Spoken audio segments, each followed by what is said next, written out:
Hello student, आज का हमारा टॉपिक है parallel plate capacitor. Next, diagram of parallel plate capacitor.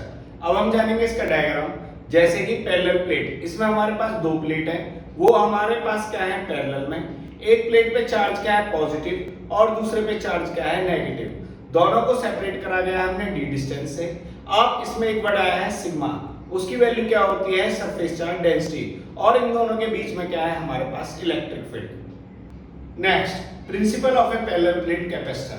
Capacitance of a charged conductor is appreciable increase by bringing another uncharged or low potential conductor connected to the earth near it, provided two conductor remain separated with some non-conducting medium in between. Which means यदि हम किसी capacitance को low potential से connect करें या अर्थ से connect करें तो उसका जो कंडक्टर होगा, जो कैपेसिटेंस उसकी कैपेसिटी हो जाएगी, वो क्या हो जाएगी हमारी इंक्रीज। तो ये हमारे पास क्या है principle of parallel plate capacitor. Next, expression of parallel plate capacitor. अब हम जानेंगे expression of parallel plate capacitor का। सबसे पहले हमारे पास क्या है sigma, sigma equals to minus Q by A. इसके बाद हमारे पास क्या आएगा इलेक्ट्रिक फील्ड। इलेक्ट्रिक फील्ड की वैल्यू क्या होती है sigma by E epsilon not. अब हम क्या करेंगे सिग्मा की वैल्यू पुट करेंगे तो हमारे पास इलेक्ट्रिक फील्ड क्या आ जाएगी Q by E epsilon not A. इसके बाद हम जाएंगे पोटेंशियल के पास, तो पोटेंशियल की वैल्यू क्या होती है E इनटू में D, which means electric field into में डिस्टेंस। अब हम इधर इलेक्ट्रिक फील्ड की वैल्यू पुट करेंगे तो हमारे पास V की वैल्यू क्या आएगी Q by E epsilon not A multiply by D। जैसे कि अब हमें पता है कैपेसिटेंस, कैपेसिटेंस का फॉर्मूला क्या होता है C equals to Q by V।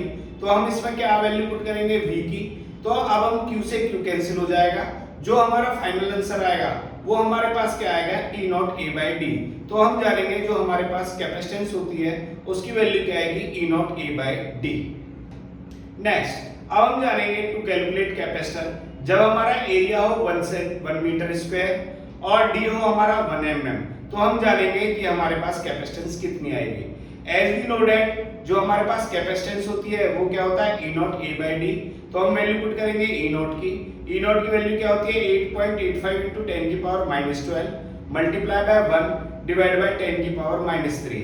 जब हम इसे सॉल्व करेंगे तो हमारे पास कैपेसिटेंस की वैल्यू क्या आएगी 8.85 into 10 की power -9 Faraday. Next, 1 Faraday is bigger unit how. ये हमेशा सीबीएसई में पूछा जाता है कि जो एक फैराडे यूनिट है वो हमारे पास बड़ी यूनिट होती है क्यों। अब हम इसे सॉल्व करके दिखाएंगे। हमारे पास कैपेसिटेंस क्या है E not A by D, और इससे हम निकालेंगे एरिया। एरिया की वैल्यू क्या आएगी CD by E epsilon not. अब हम वैल्यू पुट करेंगे तो जो हमारे पास एरिया आएगा वो क्या आएगा 10 की पावर 9 मीटर स्क्वायर। यानी कि यदि जब हमें कैपेसिटेंस 1 फैराडे चाहिए तो हमें एरिया की वैल्यू क्या चाहिए 10 की पावर 9 मीटर स्क्वायर। तो ये बहुत लार्ज वैल्यू होती है, इसकी वजह से हम क्या बोलते हैं 1 Faraday is a bigger unit.